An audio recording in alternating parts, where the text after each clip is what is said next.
Hoy volvemos al bosque de Sherwood, pero no al de las aventuras clásicas. Hoy seguimos el rastro de un héroe que ya no corre, que ya no roba, que ya no sostiene su propia leyenda.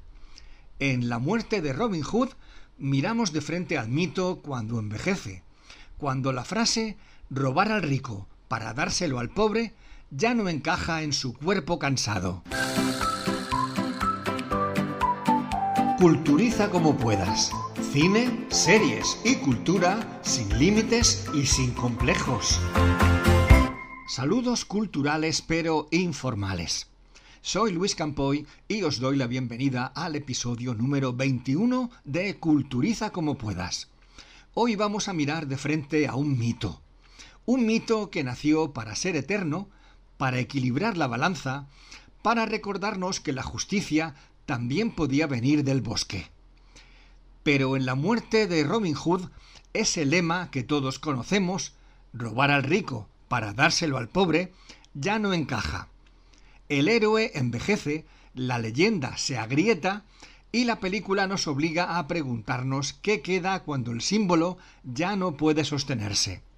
En este episodio vamos a contaros cómo funciona esta versión crepuscular del personaje. Después, Francisco Martínez Vegazo nos llevará al Robin Hood de Michael Curtiz y Errol Flynn. El vigía trasladará el famoso lema a la política. Jurásico nos hablará de Entre pillos anda el juego. Y cerraremos con una entrevista a Joseja Martínez, que viene dispuesto a robarnos el corazón. Arranca el episodio 21 de Culturiza como puedas y lo hace como siempre con la crítica de cine. El cine es cultura. Robin Hood ya no es el arquero feliz y colorido del bosque de Sherwood.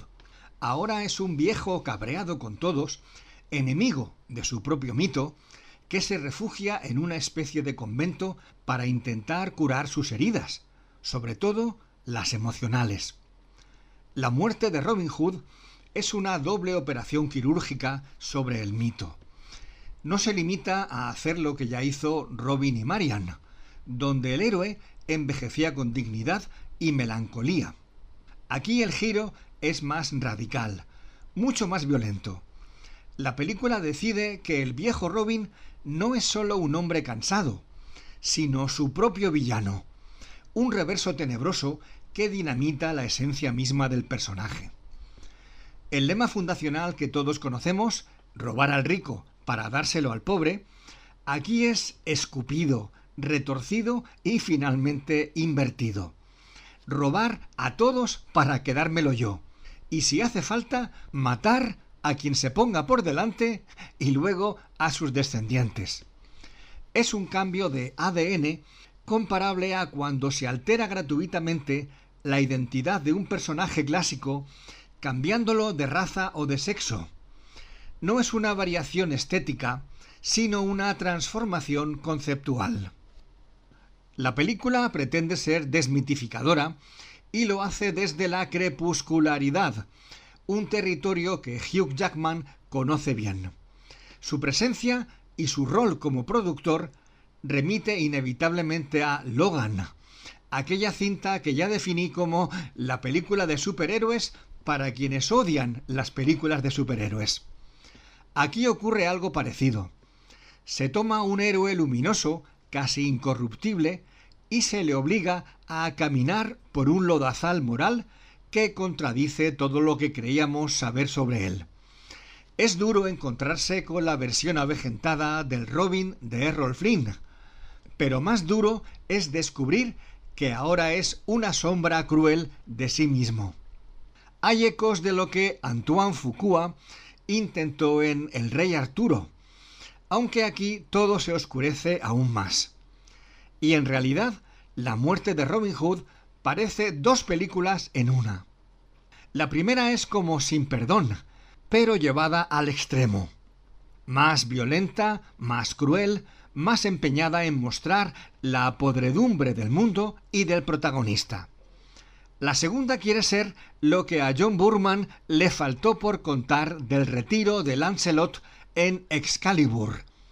La apariencia de Hugh Jackman es prácticamente un calco de la que lucía Nicholas Clay en aquella cinta, y la atmósfera comparte esa espiritualidad marchita, ese bosque que ya no protege, sino que atormenta. El resultado, sin embargo, no termina de cuajar. La película que ha dirigido sin sarna Michael Sarnowski, el artífice de la celebrada Pig de Nicolas Cage, no me ha entusiasmado en ningún momento, pero sí me ha aburrido en varios. Su ritmo irregular y su obsesión por la oscuridad acaban pesando más que su voluntad de reinterpretación. Otro referente inevitable es Barry Lyndon, no solo por la fotografía naturalista, sino por la inclusión de música vocal al estilo de The Chieftains, aquí a cargo del artista folk Jim Geddy. Un recurso que funciona como guiño estilístico, pero no como columna vertebral emocional. Si mezclamos Robin y Marian con Logan, seguramente sale La muerte de Robin Hood. Se incluye incluso la idea de la flecha final que determina el destino del héroe, o mejor dicho, del antihéroe en la que la película decide convertirlo. El mito muere, sí, pero lo hace de una forma tan programada, tan insistente, tan obsesionada con su propia oscuridad, que uno termina preguntándose si realmente era necesario matar al héroe o si bastaba con dejarlo descansar. No me cuentes más películas. Estamos hablando de Robin Hood y en concreto de esta última versión crepuscular que protagoniza Hugh Jackman, La muerte de Robin Hood. Pero esa no es la versión que todos tenemos en la cabeza cuando pensamos en el arquero del bosque de Sherwood. Yo al menos, en lo primero que pienso es en la versión quizás demasiado colorida y edulcorada de Errol Flynn, que es de la que nos va a hablar nuestro querido colaborador Francisco Martínez Vegazo. Bueno, hoy vamos a hablar de una película clásica de aventuras de la norteamericana de la Warner Bros., que es la mítica película, y creo que la mejor versión que se ha hecho, incluso la anterior de 1922, o las muy posteriores que se han ido realizando, que es la del año 1938, Robin de los Bosques. Bueno, que comenzó siendo dirigida por William Kedley, pero realmente con un problema que hubo con los productores, porque no le gustaron algunas escenas de aventura, sobre todo rodadas en exterior, aunque algunas de ellas han permanecido del director inicial, y después fue contratado Michael Curtis, un artesano de Hollywood, que fue realmente el que se encargó realmente de casi toda la producción. Con un reparto muy importante de la época, como era Errol Flynn, Olivia de Havilland, Basil Rathbone, Claude Rains, etc. Bueno, decía el propio personaje en la película Robin Hood: organizaré la revuelta, tendréis muerte por muerte, y no descansaré hasta que todos los sajones del condado se alcen libres y puedan luchar por su rey Ricardo. Es una de las frases del personaje de Robin Hood en esta película que transmite en su calidad de héroe. La vida es ese viaje lacerante y maravilloso al mismo tiempo, que a veces, casi siempre, nos va despojando de la ingenuidad que todos tenemos, de la candidez del niño, y es más llevadera cuando se alimenta del engaño. El hombre precisa de demiurgos, de fantasmas, de brujas y, cómo no, de héroes, de seres que le auxilien en la búsqueda del paraíso, de la fábula, de los misterios o de la ilusión. Robin Hood es el hijo creado por la leyenda y el folclore. Este vástago fantasmal, vestido de verde, capaz de sobrevivir en el bosque más profundo, príncipe de los ladrones, que defiende al pueblo llano de la aristocracia que oprime y abusa de los pobres aldeanos que habitan en sus condados. Encarna el sueño de los humildes, un aventurero díscolo, audaz, valiente, encantador y divertido, de buen corazón, que ayuda a los necesitados, rapiñando a los pudientes. Esta película representa el poder de la aventura clásica y la leyenda eterna. La sociedad de sus hijos siempre han necesitado de héroes, que los salven de la cotidianidad. Decía Víctor Hugo que el infortunio, el aislamiento, el abandono y la pobreza son campos de batalla que tienen sus héroes. Y es sin duda así. El héroe es el producto de la necesidad de los pueblos, cuya mezquindad con el diario y el batallar con la carencia hace depositar en otro el apuesto galán, el sin miedo, el abocado a la lucha heroica, el adalid, que ayuda a la gente para salir del infortunio. Alguien capaz de discutir a los reyes o retar con la mirada a los mismos dioses. También es cierto que la mayoría de los verdaderos héroes son anónimos, pero por definición antropológica, la cultura popular ha imaginado e inventado paladines célebres, ídolos de todos nosotros. Nuestra película es una historia sencilla, humana y de aventura clásica, ejemplo del cine de siempre. La historia que nos cuenta configura cómo el mito, configurado por realidad y leyenda, es lo que sucede tras la marcha del rey Ricardo a las cruzadas y la usurpación del poder por parte de su hermano Juan, quien gobierna de manera ruin, brutal, despótica el reino que ha usurpado y que somete a todos aquellos que osan poner en duda su tiranía. Esto hace que Robin Hood, es decir, el noble Robin de Locksley, junto con un grupo de hombres ocultos en el bosque de Sherwood, luchan contra el reinado de Juan a la espera de la llegada del verdadero rey Ricardo. Robin en una escena le dice al príncipe Juan: ¿traidor? Sí. ¿Y los que te han prometido fidelidad? Pues ¿cómo llamar al que se aprovecha de la desdicha del rey y durante su ausencia usurpa el poder y luego con la ayuda de una pandilla de asesinos pretende obtener el importe del rescate a los indefensos sajones? Rescate que obviamente no servirá para liberar al rey Ricardo, sino para comprar vuestro derecho al trono. Nuestro Robin Hood destila optimismo, humanidad, lealtad, ironía, humor y bondad. Es una película de aventuras con gran profundidad social desde lo sencillo, eso sí, desde lo no pretende otra cosa la película, la concepción de ella, desde la historia construida como divertimento para todos. Es una producción de factura impecable, de extraordinaria fotografía. Hay que tener en cuenta que es una película que se hizo a finales de los años 30 del siglo pasado, que su fotografía recrea mediante Technicolor una atmósfera mágica de cuento de aventura. La puesta en escena es de una magnífica planificación, con una brillante dosificación entre las escenas de acción y las de texto. Y el montaje mereció, entre otros, un Oscar de Hollywood. Creo que obtuvo 3 o 4, no recuerdo, o 4 nominaciones y obtuvo 3 Oscars, creo recordar. Su guión y diálogo exaltan la lealtad, el compañerismo, la solidaridad, la justicia social, la diversidad de pueblos y el trato al prójimo. El ritmo es realmente estrepidante, la película se te pasa en un pispás y hacen que transcurra sin darnos prácticamente cuenta, ¿no? Y es desde luego un clásico imperecedero que ha resistido sin mácula el paso del tiempo y yo recomendaría que no se la pierdan y es una manera de retrotraernos al niño que jamás deberíamos de olvidar.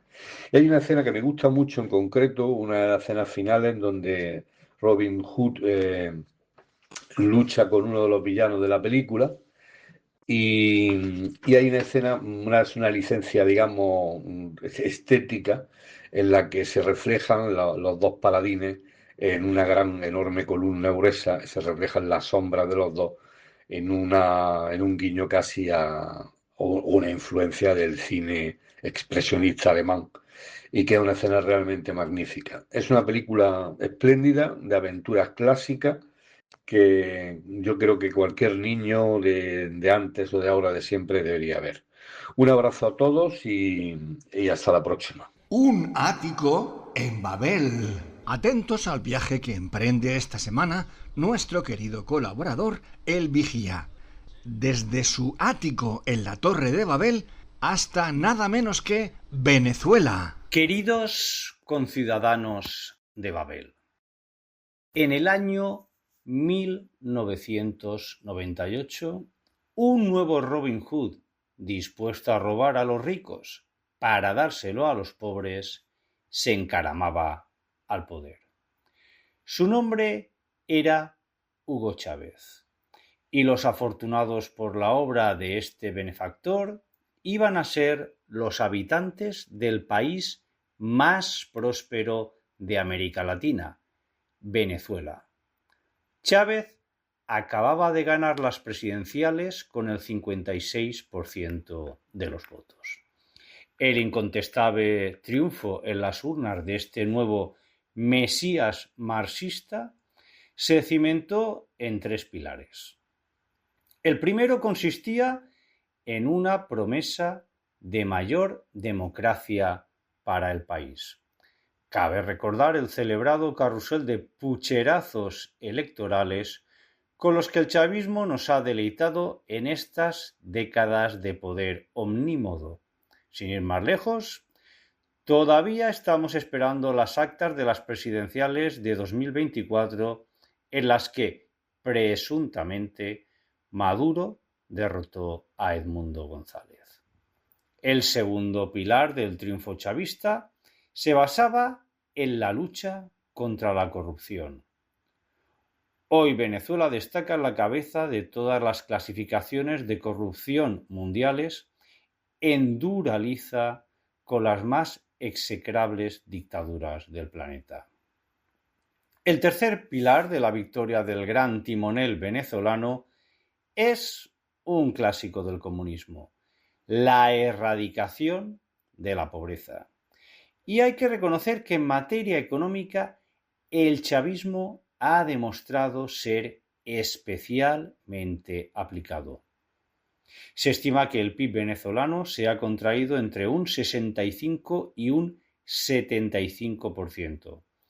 Una destrucción de la riqueza superior a la que sufrió cualquier país participante en la Segunda Guerra Mundial. Además, su inflación ha llegado a ser de 1.000.000%.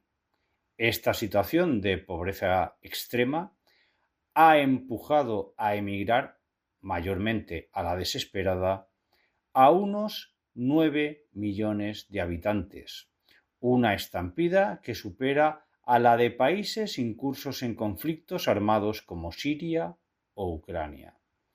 A día de hoy, 1 de cada 4 venezolanos vive fuera de su patria, en una dinámica que no tiene pinta de revertirse. Si algo he aprendido a lo largo de mis años de observación desde mi ático en Babel, es que debemos desconfiar de cualquier salvador que no salga en las páginas del Nuevo Testamento. Cultura jurásica. Jurásico viene empeñado en que aumentemos nuestra cultura cinematográfica. Para ello, no nos va a hablar de ninguna versión de Robin Hood, sino que, de nuevo, va a echar mano del socorrido lema «robar al rico para dárselo al pobre», y nos va a comentar otra película en la que también este era el leitmotiv.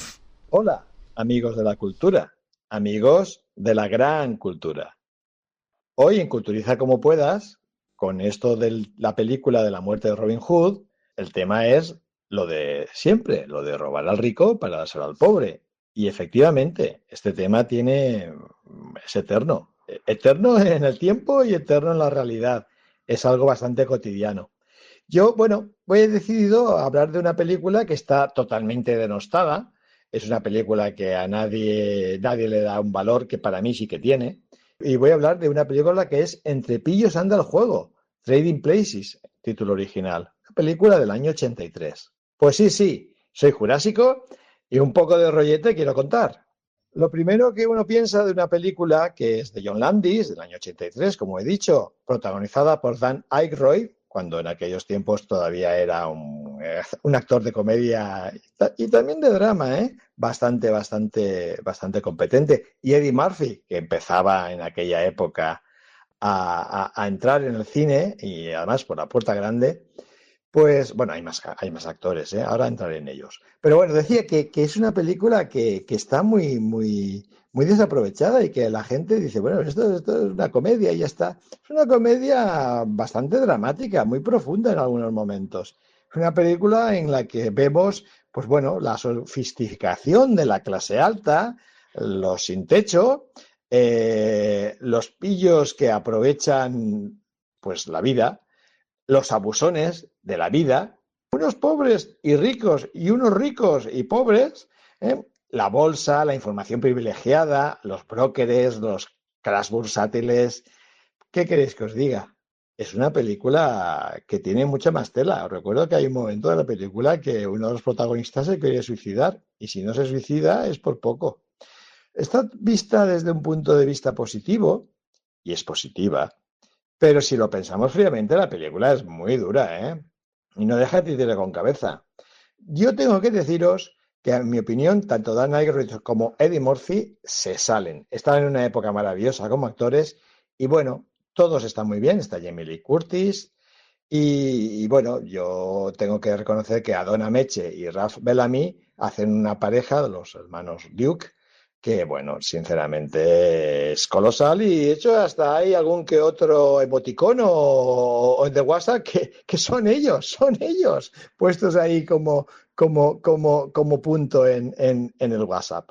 Además, tengo que deciros que efectivamente en esa película a mí me ha influido en mi vida. Sí, sí, porque a mí aquello de el sistema de corros de la bolsa neoyorquina por el tema del zumo de naranja, no hablo de la información privilegiada, no hablo de la acción de los brokers. Pues realmente me sorprendió mucho y me empezó a pensar en por qué subían, por qué bajaban, cuál era el motivo del precio de compra, precio de venta, la bolsa.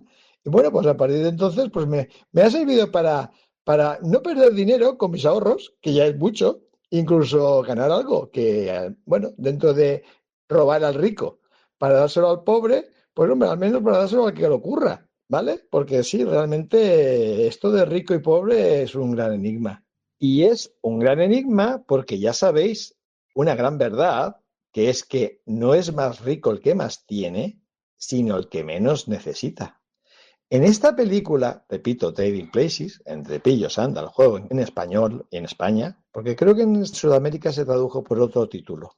Pues como os decía, esta película realmente, si le rascas, si te das cuenta de lo que está pasando, te das cuenta de que realmente es bastante más profunda de todo lo que hay. No solo de la lucha de clases, sino el menosprecio, tanto por educación como por raza, de los dos abueletes, de los dos Duke. Donna Meche y Ralph Bellamy, maravillosos. Y el menosprecio a toda la clase inferior. Y luego en la clase inferior, el menosprecio o la juerga o el dejarse llevar por todo lo que es la vida, la droga, el mundo. Es una película realmente que da para pensar, ¿vale?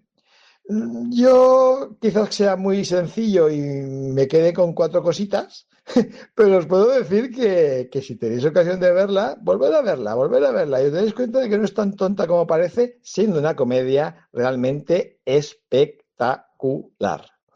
Pues nada, lo dicho, ya sabéis, culturizar como podáis. El último rollo. Ya sabéis que el último rollo es la sección final de nuestro podcast, una sección que no necesariamente va ligada a la temática central de cada episodio.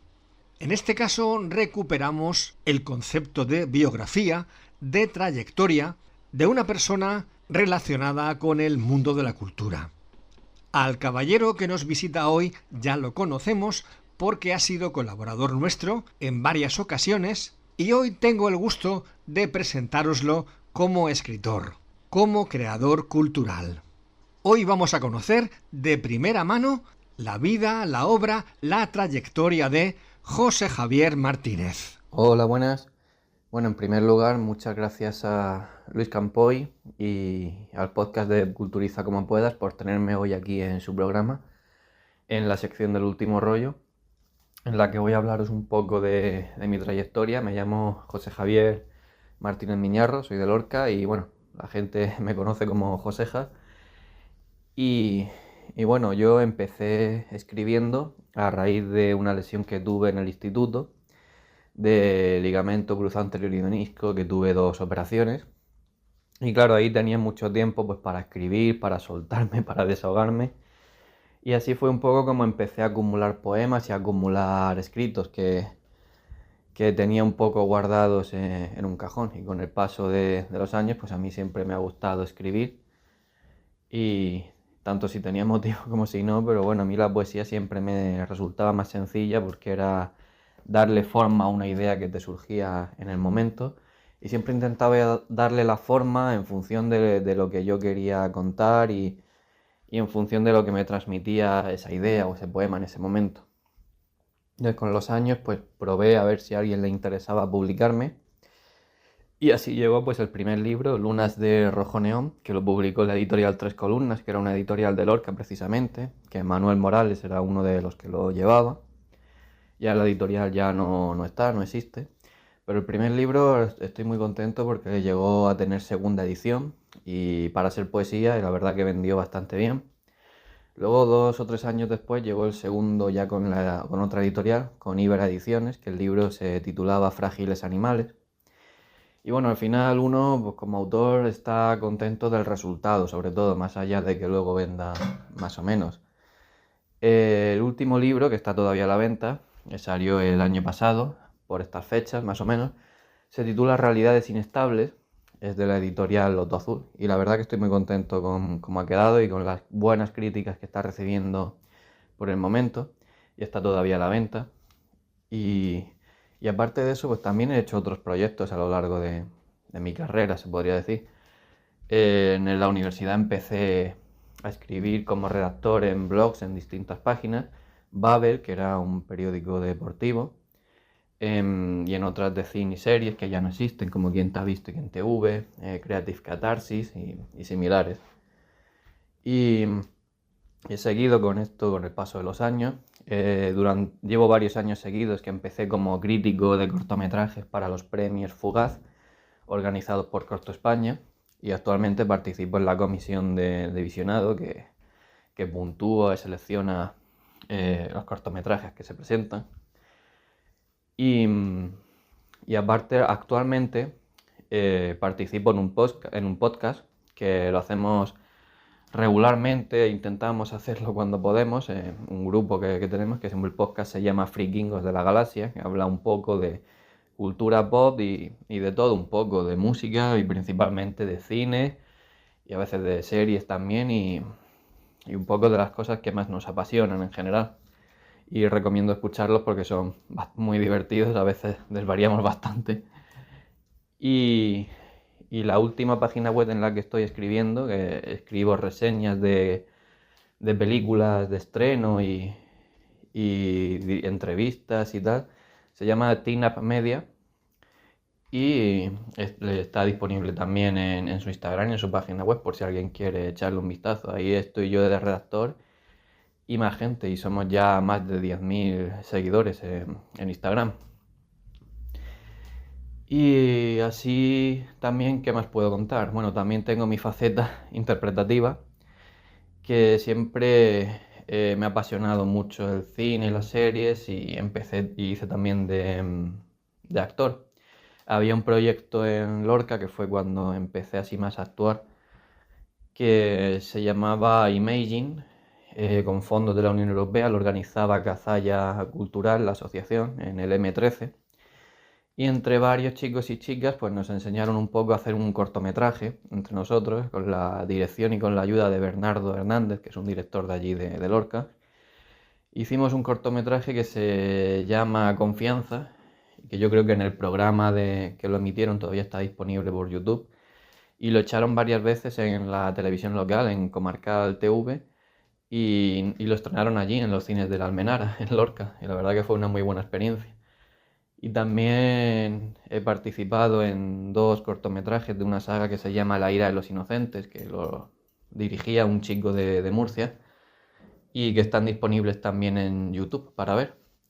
Algún anuncio que se quedó por YouTube de Kernel y alguna cosa he hecho más. Y bueno, siempre me ha picado ese gusanillo relacionado con el cine y con las series. He hecho también de más funciones, aparte de actor, ¿no? De script y de otras cosas. He dirigido una cosa muy, muy amateur.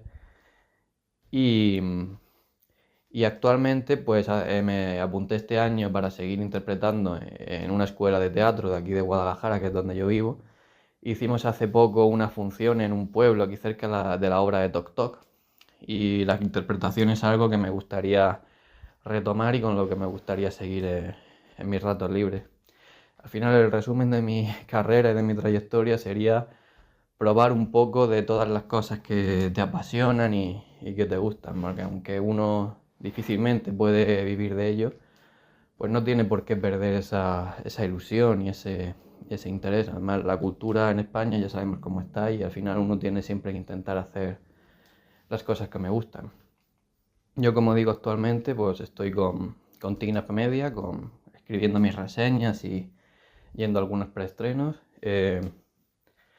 interpretando en el teatro como he estado este año y si surge alguna cosa interpretando mejor con el podcast de Frikingos. Y bueno, aparte de que mis poemas fueron publicados en su momento en antologías de editoriales como Diversidad Literaria, en revistas digitales y físicas en España y en Latinoamérica, sobre todo del primer libro de Lunas de Rojo Neón. En ese sentido, pues ahora estoy sobre todo centrado en mi último libro, ¿no? Como decía, En Realidades Inestables, que está todavía a la venta y si alguien quiere echarle un vistazo y quiere buscarlo por sí mismo, puede mirar en mi Instagram, @josejamartinez, o buscarlo por Amazon o por diversas plataformas, o que me pregunten a mí directamente, que para eso estamos y para eso soy el autor. Espero que os haya gustado lo que os he contado y que os guste mucho el programa. Un abrazo a todos. Gracias a José Javier Martínez, Joseja para los amigos, por compartir con nosotros tu trayectoria y enhorabuena por la misma. Te deseamos muchos éxitos y esperamos tenerte muy pronto de nuevo como colaborador. Gracias también a los demás colaboradores que nos han acompañado hoy: Francisco Martínez Vegazo, Jurásico y El Vigía, y ya solo queda esperar al próximo episodio de Culturiza como puedas, que será el número 22. Para ese episodio nos centraremos, como siempre, en una de las películas recién estrenadas en España. Una de ellas ya se estrenó ayer, películas que podréis ver en los cines de nuestro país, y entre las que podemos destacar Vaiana, A 500 millas de casa, La copia perfecta, Haciendo amigos o Un taxi en Tokio. Una de esas cintas será la protagonista estrella de nuestro episodio número 22 y sobre ella girarán los comentarios de nuestros contertulios y de mí mismo. Recordaros que este podcast es parte de la familia del Lucanverso, que tenemos canales de vídeo tanto en TikTok como en YouTube, en Facebook e Instagram. También tenemos un blog, culturiza2026.blogspot.com. Y nada más por el momento. Nos encontramos de nuevo en la travesía número 22, Los Dos Patitos, y hasta entonces os recuerdo que por favor no dejéis de culturizaros como podáis.